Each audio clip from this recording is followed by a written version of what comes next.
Ok, let's go! Bienvenue sur le Rookscast, épisode 4 aujourd'hui. On va parler d'un sujet un peu plus complexe, un peu plus profond et un peu plus touchy, qui est l'acceptation. Ouais, ça change un petit peu, hein. Mais dans le domaine du sport, c'est quelque chose auquel on est confronté régulièrement quand on est blessé. Et finalement, c'est quelque chose qu'on peut, comment dire, exacerber à d'autres choses dans la vie, tout simplement. Et on va commencer ce petit épisode tranquillement. Donc bienvenue dans cet épisode qui est consacré, comme dit, à l'une des compétences psychologiques les plus puissantes et qui est pourtant les plus mal comprises, et c'est l'acceptation. Aujourd'hui, on va allier neurosciences, psychologie clinique et sagesse pratique. Ok. Quand on parle d'acceptation, on pense souvent à tort qu'il s'agit d'une résignation, de passivité ou d'abandonner face aux difficultés. Mais en fait, c'est précisément le contraire. L'acceptation, c'est un processus qui est actif, dynamique et qui demande finalement du courage et pas mal de lucidité, mine de rien. C'est reconnaître la réalité, telle qu'elle est, face à nous, sans chercher à la déformer par des filtres qui soient émotionnels, et en essayant de conserver au maximum notre capacité d'action face à les réalités qui sont en face de nous. Aujourd'hui, on va décortiquer le concept sous plusieurs angles. On va d'abord aborder les bases neurologiques de l'acceptation, ce qui se passe au final littéralement dans notre cerveau quand on résiste ou quand on accepte une situation. Ensuite, on va aller voir tout ce qui est un peu théorie psychologique qui ont révolutionné notre compréhension d'acceptation, et notamment la thérapie d'acceptation et d'engagement. Et ensuite, on va passer à la pratique et on va voir comment cultiver cette compétence au quotidien avec des exercices qui sont concrets et qui sont validés scientifiquement. Ce qui rend l'acceptation si cruciale au final, c'est son impact qui est mesurable au niveau de notre santé mentale et physique, puisque les deux sont toujours liés, on va jamais l'oublier. Il y a au final des centaines d'études qui montrent que les personnes qui pratiquent l'acceptation psychologique présentent des niveaux de stress chronique qui sont plus faibles. Ils ont une meilleure régulation émotionnelle et ils ont même une fonction immunitaire qui est améliorée. C'est hallucinant, non? Et à l'inverse, on se rend compte que la résistance chronique à la réalité, elle est fortement corrélée à l'anxiété, à la dépression et à un épuisement professionnel. Vous imaginez? Alors imaginez l'esprit comme une maison avec des fenêtres. Et la résistance, c'est de fermer les volets en espérant que la tempête, elle n'existe pas. Ok, c'est de pas regarder l'extérieur. Et l'acceptation, c'est ouvrir les fenêtres, c'est observer la tempête, c'est voir comment elle bouge, comprendre sa nature et au final prendre les mesures appropriées. On contrôle pas la météo, on peut pas tout gérer dans la vie. Ça, pareil, faut l'accepter, c'est bête. Mais on peut garder le contrôle sur la manière dont on réagit, sur la réponse qu'on va avoir. Alors je vous laisse vous installer. C'est un épisode qui est un peu plus complexe, qui est différent de ce qu'on a vu précédemment. Donc mettez-vous à l'aise et que vous traversiez une période qui soit difficile actuellement, où vous cherchez simplement à mieux comprendre le fonctionnement psychologique. Alors, ce petit voyage dans les mécanismes d'acceptation, j'espère qu'il va vous apporter des clés concrètes et scientifiques pour transformer un petit peu votre rapport à l'expérience humaine. Ok? Alors comme dit, on va commencer par la première partie, qui sont un peu les fondements neurologiques. Et pour vraiment comprendre l'acceptation, on va commencer par ce qui se passe dans le cerveau quand on est confronté à une situation qu'on n'aime pas trop, quoi. Donc c'est le circuit de la résistance. Quand quelque chose ne correspond pas à nos attentes, il y a plusieurs régions au niveau du cerveau qui vont s'activer en même temps. Ok, il y a l'amygdale, c'est une petite structure en forme d'amande qui est située au niveau du système limbique. Ça va détecter la menace et elle fonctionne un peu comme un détecteur de fumée hypersensible. Ok, il va réagir en quelques millisecondes. Cette activation, elle va déclencher par la suite une cascade de réactions et l'hypothalamus qui stimule la production de cortisol et d'adrénaline par les glandes surrénales par exemple. Ensuite, il y a le système nerveux sympathique qui va complètement s'emballer. On va avoir une accélération cardiaque, une tension musculaire, les pupilles qui vont se dilater. Et au final, ça, c'est la réponse de combat ou de fuite. C'est un héritage qu'on a de l'évolution. Et c'est ce qui nous a permis au final de survivre quand il y avait un prédateur qui vous courait aux fesses là. Quand il y avait un mammouth ou un tigre à dents de sabre qui était derrière là, et ben c'est tout ce qui se passait. Mais au final, le problème, c'est que ce système, il a pas vraiment évolué pour gérer les stress psychologiques de nos temps modernes. Ok, l'amygdale, elle fait pas du tout la différence entre un lion qui charge et un mail désagréable du patron qui vient vous incendier là, sans raison. Mais c'est le même circuit derrière d'alarme qui s'active. Ah, ok. Ensuite, on a le cortex préfrontal ventromédian qui est juste derrière le front. Et lui, il va essayer de réguler la réponse émotionnelle, ok? C'est, grosso modo, le siège de la capacité de raisonnement et de régulation. Quand l'amygdale, elle est super activée, bah lui, il peut littéralement inhiber des fonctions préfrontales. C'est ce qu'on appelle, dans le jargon, le détournement amygdalien, ok? C'est un concept, pardon, qui a été développé par le psychologue Daniel Goleman. Et il y a des études en neuroimagerie fonctionnelle qui montrent que les participants qui résistent de manière active à une expérience émotionnelle négative, il y a une hyperactivation du réseau du mode par défaut. Donc, par exemple, le cortex singulaire antérieur et le cortex préfrontal médian. Cette hyperactivation, elle est associée à la rumination. Donc c'est le dialogue intérieur répétitif où chaque fois on rejoue la situation. Sans cesse la situation, on la tourne et on se dit mais pourquoi moi? Mais comment ça m'est arrivé? Etc. etc. Donc ça c'est pour le circuit de la résistance. Maintenant, on va voir le mode acceptation. Au niveau neurologique, qu'est-ce qui se passe? Il y a des recherches qui ont été menées par l'équipe de Sarah Lazar à Harvard qui ont montré que la pratique régulière de l'acceptation, surtout via la méditation en pleine conscience, va modifier de manière structurelle le cerveau. On va avoir, et c'est bête, et c'est fou, un épaississement du cortex préfrontal dorsolatéral et de l'insula. Ces deux régions qui sont cruciales pour la conscience de soi et pour la régulation émotionnelle. Okay, l'insula, il faudrait qu'on s'y attarde un peu plus. C'est une région qui traite les signaux internes du corps, et c'est ce qu'on appelle l'interoception.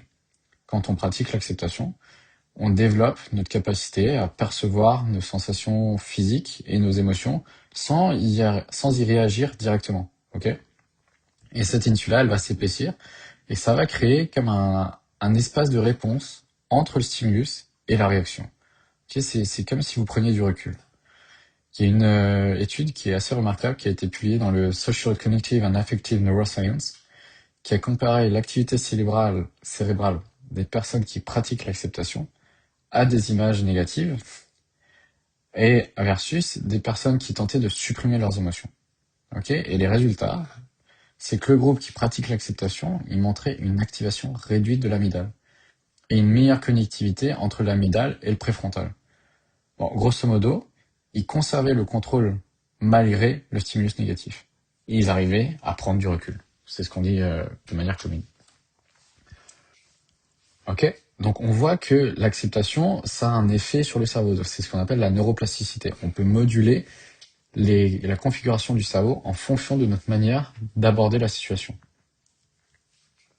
Donc chaque fois qu'on pratique l'acceptation plutôt que la résistance, on renforce certains circuits neuronaux et on en réduit certains autres. Ok, si on pense à l'acceptation comme à la création d'un nouveau chemin, au final, dans une forêt. Au début, il faut se frayer un passage, petit à petit, et à force, on a un chemin, on a une route qui devient de plus en plus claire et qui est facile d'accès. Et petit à petit, il y a l'ancien chemin qui commence à se refermer, qu'on n'utilise plus. Il y a un neuroscientifique, Richard Davidson, qui a démontré qu'en seulement 8 semaines, par exemple, de pratique de pleine conscience, ça suffisait à observer des changements mesurables dans l'activité de base au niveau du cerveau. Et par exemple, les participants, ils montraient une activation plus importante du cortex préfrontal gauche, et cette région-là, elle est associée aux émotions positives et à l'approche plutôt qu'à l'évitement. En seulement 8 semaines. 2 mois. À côté de ça, on a le système nerveux autonome. L'acceptation, elle influence également le système nerveux autonome. Et celui-ci, il a 2 branches. On a le côté sympathique, qui va s'activer, et on a le parasympathique, qui lui va s'apaiser. La résistance chronique, elle va maintenir le système sympathique en état d'alerte permanent. Et ça va épuiser littéralement l'organisme. Ok. Alors que l'acceptation, elle va activer le nerf vague, dont la principale composante, c'est le parasympathique. Donc le tonus vagal, qu'on peut mesurer par exemple par une variation de la fréquence cardiaque, c'est un indicateur de votre capacité à vous réguler émotionnellement. Et les personnes qui ont un tonus vagal élevé, bah, elles récupèrent plus rapidement du stress et elles font preuve d'une flexibilité au niveau psychologique plus importante. Ok? C'est ce que je veux dire? Et à côté de ça, il y a encore d'autres études qui ont montré que bah, un simple exercice d'acceptation de quelques minutes, ça peut réduire clairement la conductance cutanée. Et la conductance cutanée, on n'en a pas encore parlé, mais c'est un marqueur d'activation du système nerveux sympathique. Ok? Donc, avec un exercice de 3 minutes, et ben, votre corps, il se calme psychologiquement. Et ce qui est remarquable vraiment avec ces changements neurologiques, c'est que c'est pas seulement corrélé au bien-être psychologique, mais ils vont le prédire. Grosso modo, si vous modifiez vos patterns neuronaux en pratiquant l'acceptation, vous créez des conditions biologiques d'une meilleure santé mentale. Vous créez un terrain OK, juste pour mieux accepter ce qui va se passer et pour être plus à l'aise avec vous-même. Maintenant, ça c'était pour la partie un peu neurologique. On va passer au côté psychologique, avec différents modèles. Comme je l'ai dit avant, on a parlé de la thérapie d'acceptation et d'engagement. Ça a été développé dans les années 80 par Stephen Hayes. On l'abrevie ACT en anglais, pour ceux qui veulent faire des recherches. Et ça représente une véritable révolution dans le traitement des troubles psychologiques. Parce que contrairement aux approches qui sont traditionnelles et qui visent à réduire ou à éliminer les symptômes, ok, c'est du curatif, comme on fait aujourd'hui avec les médicaments, et ben cette théorie, elle propose quelque chose de bien différent. Et au final, la théorie, c'est si le problème n'est pas la souffrance elle-même, mais c'est notre lutte contre elle. Grosso modo, c'est notre attitude face au problème. Et Ace, il utilise une métaphore qui est puissante, c'est celle du sable mouvant. On connaît tous cette légende. Plus on lutte dans les sables mouvants, plus on va s'enfoncer rapidement. Et la seule façon de survivre, ben, c'est d'étendre notre corps à la surface, d'accepter le contact avec le sable, et de se mouvoir lentement, et de manière consciente, de manière délibérée. Et ben, c'est exactement ce que propose cette thérapie d'acceptation et d'engagement pour les expériences psychologiques qui sont difficiles. Le modèle, il repose sur 6 processus fondamentaux qui forment ce qu'on appelle la flexibilité psychologique. Le premier process, il est tout simple, c'est l'acceptation elle-même. C'est défini comme une ouverture volontaire aux expériences internes, aux expériences qui sont désagréables, sans essayer de les modifier ou de les éviter. Voir la réalité. Ok. Le deuxième process, c'est la diffusion cognitive. C'est apprendre à observer vos pensées comme des événements mentaux qui sont passagers, plutôt que comme des vérités absolues. Vous n'êtes pas vos pensées. Quand votre esprit dit que je suis nul, bah c'est juste une pensée. C'est pas une réalité objective. Ça, c'est le deuxième process. Le troisième, ça va être le soi comme contexte. On n'est pas nos pensées. Nous ne sommes pas nos émotions. Nous ne sommes pas nos rôles sociaux. On est juste la conscience qui observe tout ça. C'est un moi observateur. C'est un moi conceptualisé.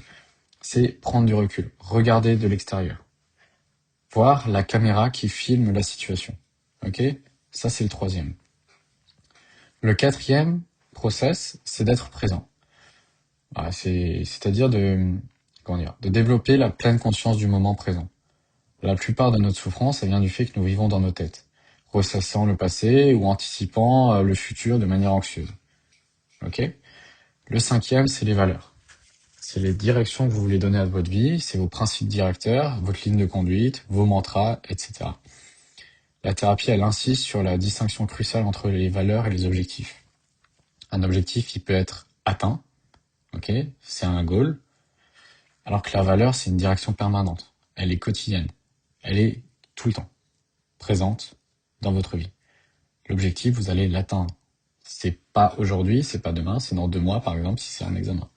La valeur, c'est ce que vous allez mettre en avant quotidiennement, à chaque instant. Le sixième process, c'est l'action engagée. Et c'est ce qu'on disait au début en introduction. Accepter, ça ne veut pas dire rester passif. C'est agir en cohérence avec ses valeurs, malgré les difficultés qui sont présentes. Et il y a plusieurs méta-analyses qui regroupent du coup plusieurs études et qui confirment effectivement l'efficacité de cette théorie pour une vaste gamme de troubles. Et c'est ça qui est dingue, c'est que ça fonctionne pour l'anxiété, pour la dépression, pour la douleur chronique, pour les addictions et aussi pour le stress post-traumatique. Voilà. Et ce qui est aussi dingue, c'est que la taille d'effet moyenne, elle est comparable, voire même supérieure aux thérapies cognitivo-comportementales classiques. avec juste une simple thérapie qui est valable pour différentes situations. Voilà pour la première théorie, enfin thérapie d'acceptation et d'engagement. La deuxième, c'est la théorie de la régulation émotionnelle, donc de James Gross, qui est un psychologue de Stanford. Lui, il a développé un modèle de régulation émotionnelle qui éclaire pourquoi l'acceptation fonctionne si bien. Il va distinguer plusieurs stratégies de régulation en fonction du moment où elles interviennent dans le processus émotionnel. Première, la suppression expressive. Par exemple, ça consiste à masquer l'expression d'une émotion qui est déjà présente. Ce qu'on appelle faire bonne figure quand on est triste. Le souci, c'est que ça montre que cette stratégie, elle augmente l'activation physiologique du stress et elle altère la mémoire. Donc, d'apparence, on est très calme, mais derrière, le corps, il est en état d'alerte maximale. Et c'est pas du tout ce qu'on cherche. La réévaluation cognitive, en revanche, elle intervient plutôt dans le process. C'est réinterpréter la situation pour modifier la signification émotionnelle. Et là, on a une stratégie qui est efficace. Elle demande plus d'efforts cognitifs, et elle n'est pas toujours possible par contre, mais elle est plus efficace. Et l'acceptation, elle se situe différemment. Elle cherche pas à modifier la situation, elle cherche pas à modifier l'émotion, mais par contre, elle va chercher à modifier la relation qu'on entretient avec l'expérience, la manière dont on va voir la chose. Et c'est ce que Gross appelle une métastratégie. Plutôt que de réguler des émotions spécifiques, on va modifier notre posture fondamentale face à toutes ces émotions. On va modifier notre manière générale de voir les choses, peu importe la situation. Et c'est là où c'est beaucoup plus intéressant. Au lieu de devoir, à chaque fois qu'il y a une situation, de prendre une stratégie différente, on va juste avoir une attitude qui sera générale et qui sera adaptée à toutes les situations. Et il y a une étude qui a comparé ces stratégies en labo. Les participants, ils regardaient un film qui était stressant et ils utilisaient soit la suppression, soit l'acceptation. Ok ? Et donc, ceux qui pratiquent l'acceptation, ils avaient moins de tension artérielle, ils avaient moins de cortisol salivaire et ils récupéraient plus rapidement après le visionnage. Mais il y a un truc qui est important, c'est qu'ils montraient pas d'effet rebond. Effet qu'on retrouvait chez les suppresseurs. Et c'est une intensification des émotions qui sont négatives une fois que la suppression est relâchée. Ok ? Maintenant, on va voir le paradoxe de l'acceptation. On va voir quelque chose de fascinant. Accepter une situation négative, ça réduit souvent son intensité et sa durée. C'est le paradoxe. Quand on cesse de lutter contre une émotion, quand on l'accepte, elle n'a plus d'emprise sur nous. Ok ? Donc, forcément, on gagne en temps et elle est moins importante. C'est un paradoxe qui a été démontré expérimentalement à plusieurs reprises. Par exemple, dans une étude sur l'anxiété sociale, les participants y recevaient l'instruction d'accepter leur anxiété avant une prise de parole en public. Ils rapportaient moins d'anxiété et ils performaient mieux que ceux qui tentaient de contrôler leur nervosité. Et on va se poser la question, mais pourquoi il y a ce paradoxe ? Il y a plusieurs mécanismes. Tout d'abord, il y a une lutte contre l'émotion qui crée une deuxième flèche. Comme disaient les bouddhistes, c'est la souffrance de souffrir. Ok ? Vous n'avez pas seulement l'émotion primaire, donc cette anxiété par exemple avant la prise de parole, mais vous avez aussi la détresse d'avoir cette émotion, qui peut être pris comme une honte, comme une frustration. On va se dire, mais lui pourtant il ne l'a pas. Si ça se trouve, lui il l'a juste accepté. Ensuite, autre chose, c'est qu'on va tenter de supprimer une pensée ou une émotion qui va créer un effet rebond de suppression. Et ça a été démontré par Daniel Wegner. Et tout simplement, si je vous dis ne pensez surtout pas à un éléphant rose, vous pensez à quoi ? Un éléphant rose. L'effort même de la suppression rend l'élément plus accessible mentalement. Donc en essayant de supprimer cette anxiété suite à la prise de parole, vous allez d'autant plus la mettre sur le devant de la scène. Et c'est le cas de le dire. Et encore une dernière chose, c'est que l'acceptation, ça va être comme une désamorce de l'escalade émotionnelle. Les émotions, c'est des processus temporaires. Il y a un pic et ça redescend. Vous montez la colline, vous redescendez la colline, naturellement. Et si on les alimente pas par la rumination ou les évitements, ça redescend d'autant plus vite. En acceptant, au final, vous laissez juste l'émotion suivre son cours naturel de pic. Donc ça monte et ça redescend. Et ça, vous le savez. Encore une autre chose, c'est la pleine conscience comme voie d'acceptation. On en a parlé plus haut dans la thérapie. Jon Kabat-Zinn, il a développé le programme MBSR, Mindfulness Based Stress Reduction. Et c'est devenu un des protocoles qui a été les plus étudiés en psychologie clinique. Il y a plus de 4000 études, Et ce qui peut dire que maintenant, on a une certaine compréhension plutôt solide de la chose, de comment la pleine conscience permet de cultiver l'acceptation. Alors d'abord, on va commencer par une petite définition. La pleine conscience, ça se définit comme une attention intentionnelle au moment présent, sans jugement. Et c'est le sans jugement qui est crucial, ok? Normalement, on catégorise instantanément nos émotions. C'est bon, c'est mauvais. C'est agréable, c'est désagréable. Ça, j'aime bien, ça, je rejette.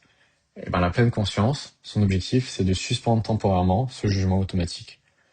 Et dans la pratique de la pleine conscience, on va apprendre à observer nos pensées, nos émotions et nos sensations comme des phénomènes météorologiques mentaux. Ok, ils apparaissent, ils évoluent, ils disparaissent. On n'est pas la tempête, on est le ciel dans lequel la tempête se déroule, pardon. Ok? Vous êtes toujours dans la maison et vous regardez comment ça se passe à l'extérieur. Il y a des études en labo qui montrent des résultats impressionnants. Après 8 semaines de MBSR, les participants montrent simplement une réactivité réduite à des images stressantes, une meilleure récupération après des tâches cognitives qui sont complexes et tout simplement des niveaux d'inflammation systémique qui sont réduits. Donc oui, et c'est complètement fou de le dire, mais l'acceptation psychologique, elle influence nos marqueurs biologiques d'inflammation. Et on va continuer sur une autre thérapie, qui est la thérapie dialectique comportementale de Marshall Hillman. Elle l'a développée pour le trouble borderline et elle a introduit le concept d'acceptation radicale là-dedans.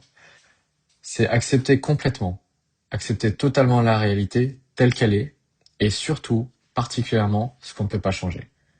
L'acceptation radicale, ça signifie pas approuver ou être en accord avec la réalité. Mais par contre, ce qu'on peut faire, c'est juste reconnaître les faits sans y ajouter une couche de déni ou une résistance qui va nous épuiser. Et Linehan, elle propose cette réflexion, c'est que la douleur multipliée par la résistance, elle égale la souffrance. La douleur, elle est inévitable dans l'existence humaine. On se l'accorde. Mais la souffrance, c'est une amplification de la douleur par notre refus de l'accueillir. Et ça, c'est un élément qui est optionnel. Et cette acceptation radicale, elle est loin d'être passive, et au contraire, elle demande du courage et de la pratique. C'est un choix qui est renouvelé, minute après minute, et c'est ce qu'on disait précédemment, c'est quelque chose qui est quotidien. C'est pas une manière précise de s'adapter à chaque situation, mais c'est une manière générale de voir les choses, de faire face à ce qui est, plutôt que de se perdre dans ce qui devrait être. Ok? Maintenant, on va voir les obstacles qu'on va retrouver face à l'acceptation. Comprendre l'acceptation théoriquement, c'est une chose, et la pratiquer, forcément, c'en est une autre. On va explorer différents obstacles qui vont possiblement nous empêcher d'accepter, et on va voir comment naviguer à travers. La première chose, ça va être la confusion avec la résignation. L'obstacle le plus courant, c'est la confusion entre acceptation et résignation, donc. Beaucoup pensent que accepter, ça veut dire baisser les bras, se soumettre passivement. C'est approuver une situation qui est inacceptable et en fait, c'est tout l'inverse. La résignation, elle est passive et elle est teintée de désespoir. Je peux rien faire, là je dois subir la situation. L'acceptation, elle est active et elle est plutôt ancrée dans la lucidité, dans la manière de voir les choses. Donc, voici ce qui est. Que puis-je faire à partir de cette réalité? Viktor Frankl, qui est un psychiatre et survivant des camps de concentration nazis, il illustre très bien cette distinction. Dans son livre Man Searching for Meaning, il va décrire comment certains prisonniers acceptaient radicalement leur situation, mais conservaient leur dignité et leur liberté intérieure. Ils pouvaient pas du tout contrôler leurs conditions externes, mais par contre, ils pouvaient choisir la manière, leur attitude d'accepter ces conditions, de faire face à ces conditions. Et en fait, cette distinction, elle est cruciale. C'est accepter le diagnostic d'une maladie, ça veut pas dire qu'on va renoncer au traitement, mais c'est arrêter de gaspiller toute son énergie à se dire je ne suis pas malade, mais au contraire, utiliser cette énergie pour aller vers des soins et vers une adaptation. Et les études qui ont été faites sur des patients qui ont des maladies chroniques, ça va montrer systématiquement que ceux qui pratiquent l'acceptation, c'est bête, mais ils ont une meilleure qualité de vie et ils adhèrent bien mieux au traitement. Et on va dériver sur autre chose, c'est le mythe du contrôle absolu.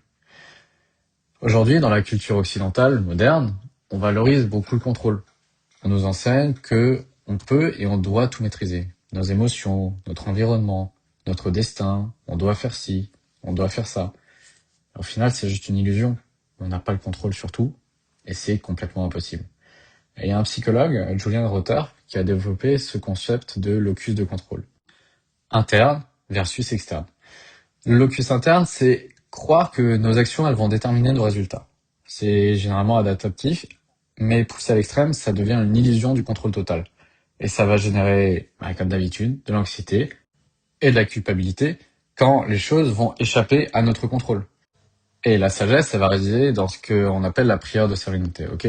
C'est souvent attribué à un théologien, Reynald Niebuhr.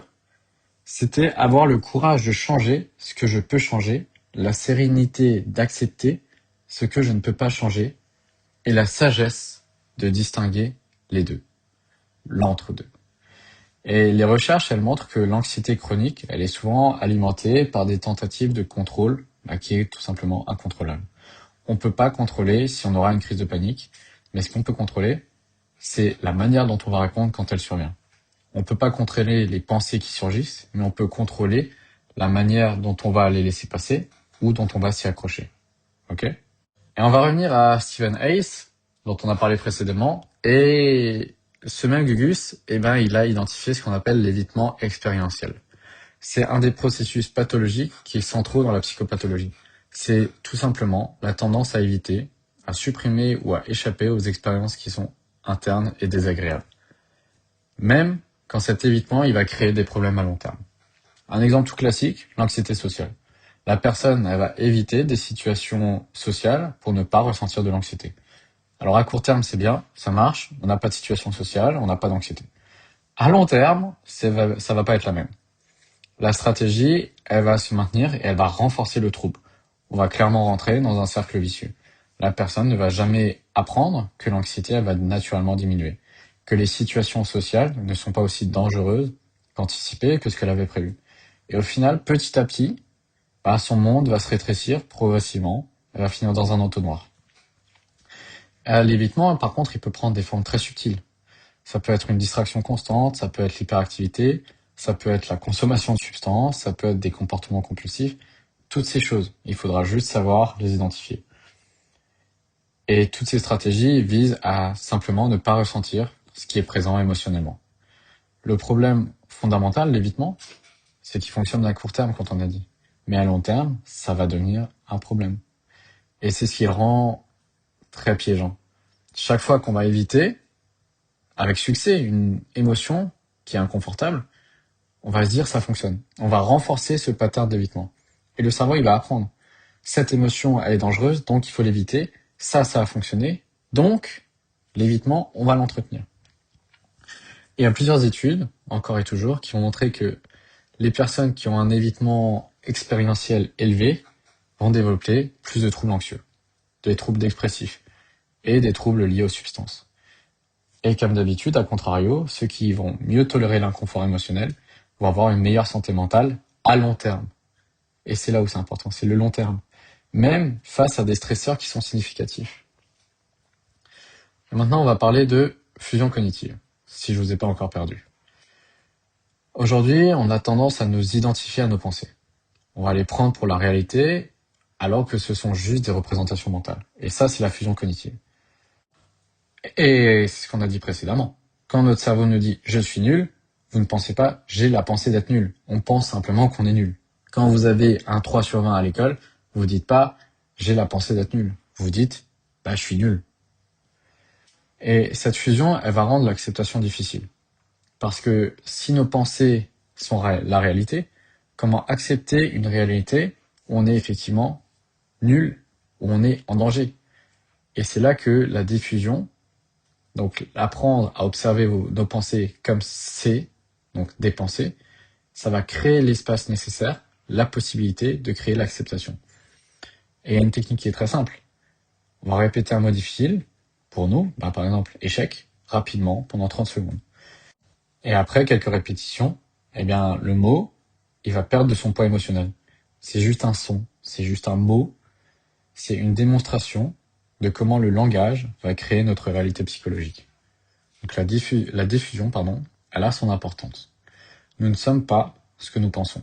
Je ne suis pas nul. Et derrière, on a les coups cachés de la résistance. Parfois, on ne va pas réaliser à quel point la résistance nous coûte. C'est quelque chose qui consomme énormément d'énergie, à la fois au niveau cognitif, mais aussi au niveau émotionnel. C'est comme si on essayait de tenir une balle de beach sous l'eau, c'est impossible. C'est possible, hein, mais c'est juste épuisant. Donc la recherche sur le contrôle de la pensée, elle a montré que tenter de supprimer des pensées indésirables, ça va créer un effet de surveillance qui sera ironique au final. Parce qu'il y a une partie de notre cerveau qui sera constamment omnibulée par la surveillance de la pensée interdite, si elle apparaît. Et ça va maintenir, paradoxalement, cette pensée accessible. Le même principe que l'éléphant rose. On crée exactement ce qu'on va tenter d'éviter. Et en plus, la résistance chronique, elle est physiquement coûteuse. Parce que le maintien prolongé de l'activation du système nerveux sympathique, ça va contribuer à l'hypertension, ça va contribuer à des troubles digestifs, à des problèmes immunitaires. Et au final, un vieillissement qui sera accéléré. Et derrière, le corps, de manière générale, va payer le prix d'une lutte mentale qui est tout simple. Et au final, de manière concrète, qu'est-ce qu'on peut faire? Ça tombe bien, c'est le but de la prochaine partie. De manière pratique, comment on va pouvoir cultiver cette acceptation au quotidien? Donc l'exercice de base, ça va être l'observation sans jugement. On va commencer par cette pratique simple. Plusieurs fois par jour, vous allez faire une pause de 2 minutes et vous allez tout simplement observer l'expérience présente. Les sensations corporelles, les émotions et les pensées. Sans rien essayer de changer. On va juste nommer simplement ce qu'on observe. Je remarque la tension dans mes épaules, par exemple. Je remarque une pensée inquiète à propos du projet. Je remarque un petit serrement dans la poitrine. Et on va pas se dire je devrais pas être tendu ou non, ça c'est stupide. On va juste observer de manière factuelle. Et c'est un exercice qui va entraîner la métacognition. Ça, c'est la capacité à observer les processus mentaux. Avec la pratique, on va créer un espace entre le stimulus et la réponse. Et à cet espace, c'est la liberté. Il y a une étude de l'université du Wisconsin qui a montré que 10 minutes quotidiennes de cet exercice pendant 2 semaines, ça réduit significativement la réactivité émotionnelle et ça améliore la régulation attentionnelle. 10 minutes, 2 semaines. C'est tout. Ensuite, une autre technique, c'est celle de l'expansion. Donc, quand on est face à une émotion qui est difficile, la tendance naturelle, ça va être de se contracter et de se crisper. L'expansion, c'est le contraire. Vous allez imaginer l'émotion comme une énergie dans votre corps. Au lieu de la repousser, vous allez créer de l'espace autour d'elle. Vous allez localiser physiquement l'émotion. L'anxiété, ça peut être dans la poitrine, une colère dans le ventre, un stress, pareil, au niveau du ventre, on va se sentir crispé. On va observer ces sensations de manière précise. La chaleur, la pression, la vibration. Et vous allez respirer dans cette zone. Vous allez imaginer que vous créez de l'espace autour de la sensation, comme si votre corps il s'élargissait pour l'accueillir. Et cette technique, elle utilise un principe de la physiologie. La tension va aggraver l'émotion et la détente va permettre son passage. En faisant de la place, entre guillemets, pour l'émotion, on va signaler à notre système nerveux qu'il n'y a pas de danger immédiat. Et ça va déclencher la réponse parasympathique qui est apaisante. Des recherches en thérapie centrée sur les émotions vont confirmer que cette approche, elle va réduire l'intensité émotionnelle plus efficacement que la distraction ou que la suppression. On va passer à l'exercice des mains comme pensée. C'est une pratique qui est assez puissante pour la diffusion cognitive, ce qu'on a vu précédemment. Vous allez imaginer que vos pensées négatives sont écrites sur vos mains, et là vous mettez vos mains devant votre visage, paume vers vous, assez près pour bloquer votre vue. Vos pensées, elles obstruent complètement votre vision du monde. Maintenant, en gardant les mains visibles, vous allez les éloigner lentement. Vos pensées, elles sont toujours là, vous les voyez, mais elles vont plus bloquer votre champ de vision. Vous pouvez voir autour d'elles, mais vous allez continuer à les éloigner jusqu'à ce que vos mains soient dans votre périphérie visuelle. Et ça, c'est juste une métaphore. C'est une métaphore qui est physique, qui va illustrer la diffusion. Les pensées, elles vont pas disparaître, mais c'est votre relation aux pensées qui vont changer. Elles vont plus occuper tout votre espace mental. Et maintenant, on va aussi passer à une autre pratique, la pratique RAIN. Ça a été développé par la psychologue Tara Brach. Et RAIN, c'est un acronyme pour les 4 étapes de l'acceptation. Le R pour Recognize, le A pour allow, le I pour investigate et le N pour nurture. Premièrement, le R, recognize, donc c'est reconnaître ce qui se passe. Je vis la colère, et non pas je suis en colère. C'est une distinction linguistique, mais c'est une distinction qui va créer de la distance. Encore une fois, entre l'émotion et le nous. Nous ne sommes pas l'émotion. Nous voyons l'émotion. Nous la vivons. Le A pour allow, c'est permettre à l'expérience d'être là.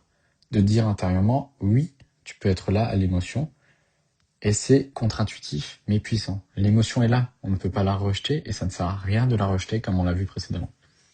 Le I, ce sera pour investigate. Ça va être investiguer avec curiosité et avec compassion. Où est-ce que je ressens cela dans mon corps? Qu'est-ce que cette émotion, elle essaye de me dire? Ok? Encore une fois, ça va rejoindre des points qu'on a vus précédemment. Le N pour nurture, donc c'est nourrir avec bienveillance. Placez une main sur votre cœur, vous parlez à vous-même comme à un ami cher. C'est difficile en ce moment, c'est normal de se sentir comme ça. Qu'est-ce qu'on dirait à l'autre qu'on n'ose pas se dire à soi-même finalement? Et il y a eu une étude clinique sur REM qui a montré justement des améliorations significatives, pareil, pour l'anxiété et pour la dépression. Cette fois-ci, après 4 semaines, pour une pratique quotidienne de 15 minutes. Mais l'acceptation, c'est aussi des sensations physiques. Et il y a beaucoup de détresse psychologique qui vont s'accompagner de sensations corporelles qui sont inconfortables. Apprendre à accepter ces sensations, de la même manière, ça va réduire l'anxiété autour d'elles. Et l'exercice, ça va être de provoquer volontairement une sensation inconfortable, mais qui est inoffensive. On va tenir un glaçon dans la main et on va observer les sensations. Le froid va commencer à être intense, ça va commencer à picoter. Et puis on peut avoir un engourdissement, comme quand on est dans un bain froid. On aura envie, on aura la remarque de lâcher. Mais on va rester présent, avec cet inconfort, quelques secondes de plus. Encore un petit peu, encore un petit peu. Quelques secondes de plus que ce que ne voudrait la première impulsion. Et cet exercice, il va entraîner la tolérance à la détresse. Vous allez apprendre, viscéralement, que l'inconfort peut être présent, mais sans être dangereux. Encore une fois, on est sur une métaphore physique. Et on va pouvoir le supporter plus longtemps que ce qu'on pensait. Ok? C'est tout simple. Mais c'est se rendre compte que la chose n'est pas aussi délétère que ce à quoi on s'attendait. Et il y a des études, encore et toujours, sur l'exposition interoceptive qui vont montrer que ces exercices dans ce genre-là, comme celui du glaçon, eh ben, ils vont réduire l'anxiété face à des sensations corporelles. Et c'est encore plus utile quand il y a des troubles de panique ou quand il y a la peur de sensations physiques, parce que ça va créer un cercle vicieux. Un autre truc, ça va être le journaling de l'acceptation, l'écriture. L'écriture, c'est un outil très puissant pour cultiver l'acceptation. Et vous l'avez compris, chaque soir, vous allez prendre 10 minutes pour écrire vos réponses dans la journée à ces 3 questions. La première, qu'ai-je résisté aujourd'hui?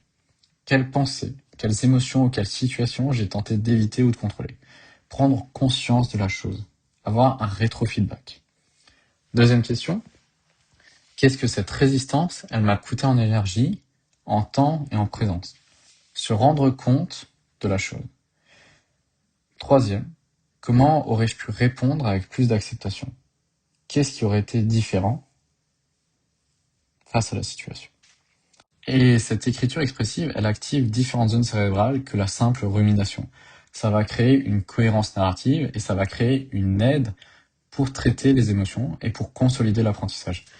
Il y a un psychologue, James Pennebaker, qui a montré que l'écriture sur les expériences émotionnelles vont améliorer les marqueurs de la fonction immunitaire.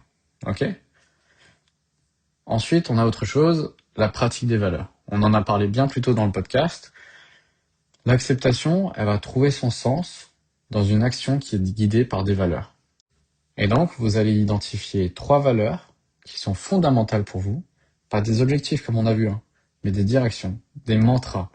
C'est, par exemple, être un parent qui est présent, cultiver l'honnêteté, contribuer à la communauté, contribuer. Et chaque jour, vous allez vous poser face à l'inconfort que vous ressentez. Et vous allez vous dire quelles actions est alignée avec mes valeurs. Même petites, ok? Il faut des petits cailloux avant de déplacer la montagne. L'acceptation de l'anxiété, elle devient plus facile quand elle vous permet d'agir en cohérence avec ce qui compte vraiment pour vous. Ok? Et il y a des recherches encore qui montrent que vivre en accord avec ses valeurs, c'est un des prédicateurs les plus puissants du bien-être psychologique. Bien plus que la réduction des symptômes anxieux ou dépressifs. Une autre chose, ça va être l'autocompassion comme fondement. Ok? Christine Neff, c'est une chercheuse qui est justement pionnière dans cette autocompassion, et elle insiste sur le point que l'acceptation sans bienveillance envers soi-même peut devenir froide et détachée. L'autocompassion, elle comprend 3 composantes essentielles. Et tout d'abord, il y a la bonté envers soi plutôt que le jugement sévère. Vous parlez comme vous parleriez à un ami qui traverse une difficulté, c'est ce qu'on a vu juste précédemment. Deuxième chose, il y a l'humanité commune plutôt que l'isolement. Reconnaître que la souffrance, que l'imperfection et l'inadéquation, ça fait partie d'une expérience humaine partagée. Rappelez-vous que vous n'êtes pas seul dans la lutte. Et le dernier point, ça va être la pleine conscience plutôt que la suridentification. Observez vos pensées et vos émotions sans les amplifier ni les supprimer, encore et toujours. On est là pour avoir un œil, un regard différent, un regard extérieur. C'est vous êtes la caméra qui regarde la scène de l'extérieur. Et les études vont montrer que cette autocompassion, elle est corrélée à la résilience, au bien-être et à la motivation qui est intrinsèque. Et contrairement à la croyance populaire, elle n'encourage pas du tout la complaisance, mais elle encourage l'acceptation de soi qui permet une croissance qui est authentique. On a encore notre exercice et ce sera le dernier, c'est celui de la visualisation, le ciel, la météo. Donc de la même manière, vous allez vous installer confortablement, tranquillement et vous allez fermer les yeux. Vous allez imaginer que vous êtes un ciel vaste, un ciel ouvert, et les pensées, les émotions, toutes les sensations, c'est comme des phénomènes météo qui vont traverser le ciel. Ok? Parfois il y a du soleil, donc il y a la joie, elle est brillante, et parfois il y a des nuages lourds, gris, des nuages de tristesse. Parfois il y a des orages violents, il y a le tonnerre qui gronde, il y a la colère, et au final parfois il y a du brouillard, il y a le brouillard de l'incertitude. Mais vous, vous êtes ce ciel. Vous êtes ce grand ciel vaste, ce grand ciel spacieux, et il est inaltéré par la météo qu'il traverse. Ok, il est toujours là. Les nuages, ils vont pas blesser le ciel. L'orage ne va pas le détruire. Le ciel ne va pas vous tomber sur la tête, n'est-ce pas Astérix? Et tout se passe, tout change, mais le ciel, il va rester là. Vous allez demeurer. Votre conscience pure, votre capacité d'observation restera intacte. Peu importe la météo intérieure. Peu importe l'orage qui gronde, peu importe le brouillard, vous allez demeurer présent. Et cette visualisation, elle va ancrer la perspective de soi comme contexte, dont on a parlé précédemment. Ça va créer une sensation profonde d'espace et de sécurité intérieure. Ok? Bon, vous avez là un bon petit paquet d'exos qui devrait convenir à tout un chacun, qui est possible de mettre en place au fur et à mesure de la journée, de manière progressive, et qui peut convenir, comme dit, à chacune de vos activités. Donc on arrive au bout de ce petit voyage sur les méandres de l'acceptation et on peut se poser la question, qu'est-ce qu'on va retenir? Simplement que l'acceptation, c'est pas une destination, c'est pas un objectif, mais c'est une pratique qui est continue, qui est quotidienne. C'est pas quelque chose qu'on va maîtriser une fois pour toutes, mais ça va être une orientation qu'on va choisir petit à petit, jour après jour, moment après moment. Il y a des jours ce sera plus facile, il y en a d'autres ce sera plus difficile. C'est le jeu et c'est comme ça, heureusement. C'est toujours ce ciel. Et c'est normal, ça fait partie du processus. Ce qui est remarquable par contre dans les recherches qu'on a vues précédemment, c'est la convergence de chacune entre la sagesse ancienne et la science moderne. On a que les traditions contemplatives qui parlent d'acceptation depuis des millénaires. Et maintenant, on a les neurosciences et la psychologie clinique, la médecine comportementale qui vont juste venir confirmer, préciser dans certains cas ces enseignements, mais dans tous les cas les confirmer. Et on sait désormais que l'acceptation, elle va modifier physiquement le cerveau au niveau de la plasticité, elle va renforcer des circuits de régulation émotionnelle, elle va activer des réponses qui sont physiologiques et qui sont apaisantes. Maintenant, on comprend les mécanismes de manière précise par lesquels la résistance qu'on entretient, elle va maintenir une souffrance. Et à l'inverse, comment l'acceptation va la dissoudre. Alors cette connaissance intellectuelle, elle suffit pas forcément. L'acceptation, c'est une compétence incarnée qui va se développer par la pratique. C'est comme apprendre un instrument de musique, comme apprendre un nouveau sport. Ça va demander de l'entraînement, de la répétition, mais aussi de la patience et surtout de la bienveillance envers soi-même, envers vous-même pendant cet apprentissage. Il faut commencer petit, comme je l'ai dit. Petit à petit, on va déplacer les premières pierres avant de déplacer la montagne. Vous allez choisir une des pratiques parmi toutes celles dont on a évoqué précédemment, qui vous convient, quelque chose que vous appréciez, que vous aimez faire finalement. Et tout simplement, pour commencer, l'observation sans jugement, 2 minutes par jour, c'est un très bon début. C'est quelque chose que vous allez pouvoir pratiquer quotidiennement pendant au moins 2 semaines déjà avant de voir les résultats. Et oui, parce que ça prend du temps et la neuroplasticité aussi, elle prend du temps. Soyez attentifs aux petits pièges. Surveillez la petite tendance à utiliser l'acceptation comme une nouvelle forme de contrôle déguisé. Si j'accepte mon anxiété, elle disparaîtra. C'est plus de l'acceptation, mais c'est une stratégie d'évitement qui est devenue subtile.